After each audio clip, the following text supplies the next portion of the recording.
এবং সুপ্রিম কোর্টে মালদার বিক্ষোভের ঘটনার উল্লেখ, বিচারকদের জন্য নির্ভয় পরিবেশের নির্দেশ সর্বোচ্চ আদালতের। কাল রাত 2টো পর্যন্ত রিপোর্ট নিয়েছে বলে জানিয়েছেন প্রধান বিচারপতি। বিক্ষোভ অবরোধে আটকে পড়েন 7 জন জুডিশিয়াল অফিসার। জুডিশিয়াল অফিসারদের নিরাপত্তায় পদক্ষেপের নির্দেশ আদালতের। যারা নিরাপত্তার দায়িত্বে তাদের নজরদারি বাড়ানোর নির্দেশ দিয়েছে সুপ্রিম কোর্ট। জুডিশিয়াল অফিসারদের নিরাপত্তা নিয়ে প্রশ্ন তুলছে আদালত। কেন জুডিশিয়াল অফিসারদের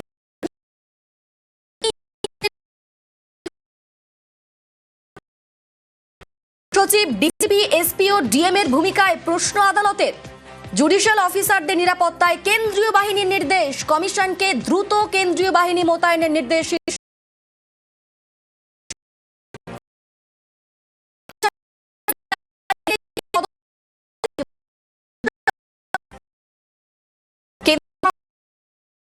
মালদায় পুলিশ প্রশাসনের ভূমিকায় কড়া সুপ্রিম কোর্ট।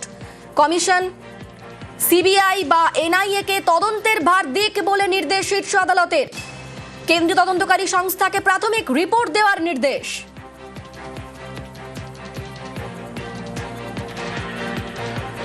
মালদার বিক্ষোভের ঘটনার উল্লেখ সুপ্রিম কোর্ট এবং মালদায় পুলিশ প্রশাসনের ভূমিকাতে একেবারে কড়া পর্যবেক্ষণ সুপ্রিম কোর্টের।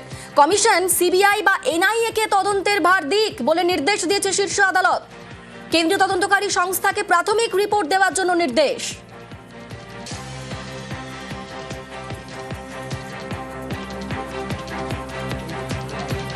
সুপ্রিম কোর্টে মালদার বিক্ষোভের ঘটনার উল্লেখ, বিচারকদের জন্য নির্ভয় পরিবেশের নির্দেশ সর্বোচ্চ আদালতের। কাল রাত 2টো পর্যন্ত রিপোর্ট নিয়েছে বলে জানিয়েছেন প্রধান বিচারপতি। আমাদের সঙ্গে মৈত্রী রয়েছেন প্রতিনিধি। মৈত্রী, আর কি বলছে সুপ্রিম কোর্ট? নজিরবিহীন একের পর এক নির্দেশ সর্বোচ্চ আদালতের তরফ থেকে গতকাল মালদার যে ঘটনা ঘটেছে তাতে সেখানে প্রাথমিকভাবে রাজ্যের আইন শৃঙ্খলা কার্যত ভেঙে পড়েছে বলে মন্তব্য প্রধান বিচারপতির। এবং তারা স্পষ্ট করে বলছেন যে এই যে ঘটনা ঘটেছে তারা মনে করছেন যে এই গোটা ঘটনা ক্যালকুলেটেড মোটিভেটেড মুভ, যারা জুডিশিয়াল অফিসাররা রয়েছে তাদেরকে ডিমোটিভেট করার জন্য, এবং এটা সর্বোচ্চ আদালতের যে এখতিয়ার বা অধিকার তাকে সরাসরি চ্যালেঞ্জ ছুড়ে দেওয়া হয়েছে। এই পরিস্থিতিতে দাঁড়িয়ে সমস্ত জুডিশিয়াল অফিসারদের নিরাপত্তা সুনিশ্চিত করার নির্দেশ দিয়েছে সর্বোচ্চ আদালত, এবং সেক্ষেত্রে দাঁড়িয়ে কেন্দ্রীয় বাহিনী মোতায়েন করার নির্দেশ। জুডিশিয়াল অফিসাররা যেখানে কাজ করবেন, যেখানে থাকবেন, তাদের পরিবার যেখানে রয়েছে এবং তাদের সম্পত্তি যেখানে রয়েছে সবকিছুকে প্রোটেক্ট করতে হবে কেন্দ্রীয় বাহিনী দ্বারা সর্বোচ্চ আদালতের তরফ থেকে স্পষ্ট করে জানিয়ে দেওয়া হয়েছে। এর পাশাপাশি গতকালের যে ঘটনা ঘটেছে সেই ঘটনায় সিবিআই অথবা এনআইএ কে দিয়ে তদন্তের নির্দেশ দিক কমিশন, এমনই নির্দেশ আজকে প্রধান বিচারপতি সূর্যকান্ত দিয়েছেন। এবং সেই রিপোর্ট সরাসরি সর্বোচ্চ আদালতে প্রধান বিচারপতির কাছে জমা দিতে হবে, সেই নির্দেশও কিন্তু সর্বোচ্চ আদালতের তরফ থেকে দেওয়া হয়েছে। আজকে দফায় দফায় বিভিন্ন আইনজীবীদের তরফ থেকে, কমিশনের তরফ থেকে তাদের আইনজীবী বিএস সাইদু তিনি বারবার করে উল্লেখ করেন যে বাংলার আইন শৃঙ্খলা পরিস্থিতি ভেঙে গিয়েছে। সলিসিটর জেনারেল তুষার মেহতা উল্লেখ করেন যে এখানে অবিলম্বে কেন্দ্রীয় বাহিনী মোতায়েন করা হোক গোটা রাজ্য জুড়ে, সেই নির্দেশ দিক সর্বোচ্চ আদালত। রাজ্যের তরফ থেকে মেনকা গুরুস্বামী জানতে চাইবো যে এই গোটা ঘটনায় এখনো পর্যন্ত কাউকে শোকজ কিংবা কোনো শাস্তিমূলক পদক্ষেপ করা হয়েছে?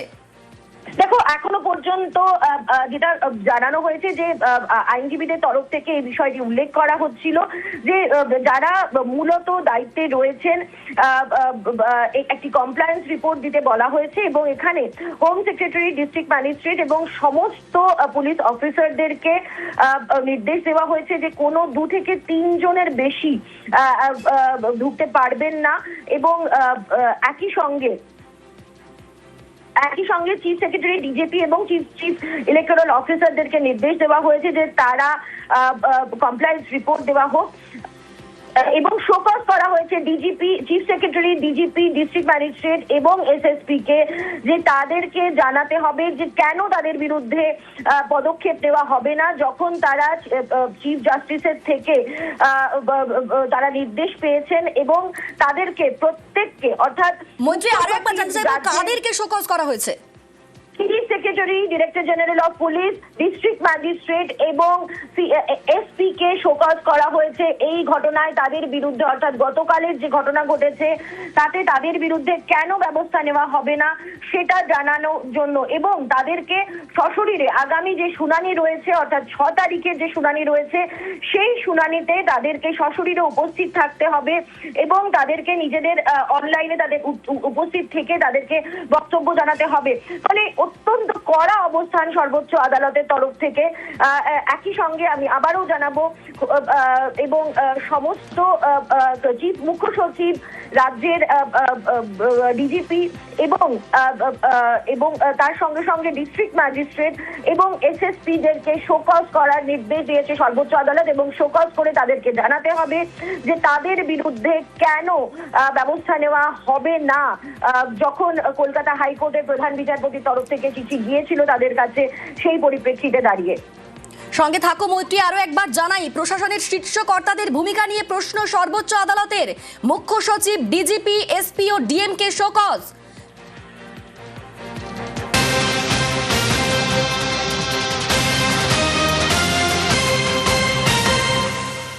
আরো একবার জানাই দর্শকদের, জুডিশিয়াল অফিসারদের নিরাপত্তা নিয়ে প্রশ্ন আদালতের। কেন জুডিশিয়াল অফিসারদের সুরক্ষা সুনিশ্চিত করতে পারেনি?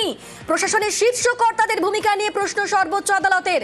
মুখ্য সচিব, ডিজিপি, এসপি ও ডিএম কে শোকজ। জুডিশিয়াল অফিসারদের নিরাপত্তায় কেন্দ্রীয় বাহিনীর নির্দেশ। কমিশনকে দ্রুত কেন্দ্রীয় বাহিনী মোতায়েনের নির্দেশ দিচ্ছে শীর্ষ আদালত। প্রশাসনের শীর্ষ কর্তাদের ভূমিকা নিয়ে প্রশ্ন তুলছে সর্বোচ্চ আদালত। মুখ্য সচিব, ডিজিপি, এসপি ও ডিএম কে শোকজ। জুডিশিয়াল অফিসারদের নিরাপত্তায় কেন্দ্রীয় বাহিনীর নির্দেশ। আমাদের সঙ্গে মৈত্রী রয়েছেন প্রতিনিধি। মৈত্রী, আরো একবার জানতে চাইবো ঠিক এই বিষয়টাতে।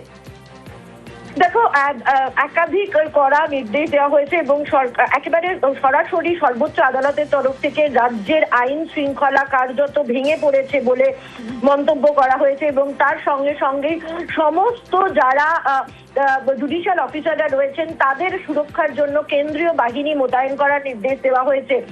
শুধু যে কেন্দ্রীয় বাহিনী তারা যেখানে কাজ করবেন সেখানেই মোতায়েন থাকবে তাই নয়, তাদের পরিবার, তাদের সম্পত্তি, তারা যেখানে মুভ করবেন সর্বত্র কেন্দ্রীয় বাহিনী তাদেরকে সুরক্ষা দেবে। এবং গতকালের যে ঘটনা ঘটেছিল তাতে যারা দুষ্কৃতীরা ছিল সেই ঘটনায় তদন্ত করার নির্দেশ দেওয়া হয়েছে, এবং সেক্ষেত্রে সিবিআই অথবা এনআইএ যে কোনো একটি কেন্দ্রীয় ইন্ডিপেন্ডেন্ট সংস্থাকে দিয়ে তদন্তের নির্দেশ দিয়েছে সর্বোচ্চ আদালত। এবং সেক্ষেত্রে দাঁড়িয়ে নির্বাচন কমিশন সেই কল নেবে যে সিবিআই অথবা এনআইএ এই গতকালের যে ঘটনা ঘটেছে তার তদন্ত করবে। এর পাশাপাশি রাজ্যের মুখ্য সচিব, ডিজিপি এবং সেই মালদার ডিএম এবং এসএসপি কে শোকজ করা হয়েছে যে কেন তাদের বিরুদ্ধে ব্যবস্থা নেওয়া হবে না তার কারণ দর্শানোর জন্য বলা হয়েছে। এবং পরবর্তী যে শুনানি রয়েছে অর্থাৎ 6 তারিখের যে শুনানি, সেই 6 এপ্রিল বিকেল 4টের শুনানিতে তাদেরকে ভার্চুয়ালি তাদেরকে প্রেজেন্ট থাকারও নির্দেশ দেওয়া হয়েছে সর্বোচ্চ আদালতের তরফ থেকে। ফলে গতকালের মালদার যে ঘটনা তাতে কড়া অবস্থান সর্বোচ্চ আদালতের। নজিরবিহীন মন্তব্য একের পর এক সর্বোচ্চ আদালতের প্রধান বিচারপতিদের থেকে উঠে আসে। তারা প্রধান বিচারপতিকে একটা সময় বলতে শোনা যায় যে এতটা আপনাদের রাজ্যের প্রত্যেকে রাজনৈতিক ভাষায় কথা বলেন, আমরা এতটা রাজনৈতিক পোলারাইজ অর্থাৎ পলিটিক্যালি পোলারাইজ স্টেট এর আগে দেখিনি। আপনারা বলছেন যে আপনারা কে দুষ্কৃতী সে ব্যাপারে আপনারা অবগত ছিলেন না, এইরকম প্রশ্ন করতে শোনা যায় আজকে প্রধান বিচারপতি সূর্যকান্তকে। যদিও এই সওয়াল জবাবে বারবার করে এই বিষয়টা উঠে আসে, রাজ্যের তরফ থেকে বলার চেষ্টা করা হয় যে যেহেতু কমিশনের হাতে এখন গোটা অ্যাডমিনিস্ট্রেশন রয়েছে এবং একের পর এক আইএএস আইপিএস বদলি করে দেওয়া হয়েছে, ফলে তাদের হাতে কিছু নেই। নতুন আইএএস আইপিএস যারা এসেছেন তারা এলাকা সম্পর্কে, সেন্সিটিভিটি সম্পর্কে তারা ওয়াকিবহাল নন। কিন্তু প্রধান বিচারপতিরা সেই বিষয়টিকে জানলেও তাদের নজরদারি থাকা দরকার, সেই বিষয়টিকে গুরুত্ব দিল। তার সঙ্গে সঙ্গেও তারা এটা মনে করছেন যে গোটা ঘটনা, গতকাল যে গোটা ঘটনা ঘটেছে সেই গোটা ঘটনা একেবারে ক্যালকুলেটেড এবং মোটিভেটেড মুভ বলে তারা মনে করছেন, এবং সেটা তারা তাদের অর্ডারে উল্লেখ করেছেন আজকে, যেটা কার্যত এই সাময়িক সময়ের মধ্যে নজিরবিহীন ঘটনা। সঙ্গে থাকো মৈত্রী। আজকে একেবারেই এই মালদার ঘটনাতে, মালদার বিক্ষোভের ঘটনার উল্লেখ সুপ্রিম কোর্টে, এবং সেখানে একের পর এক নজিরবিহীন মন্তব্য সুপ্রিম কোর্টের।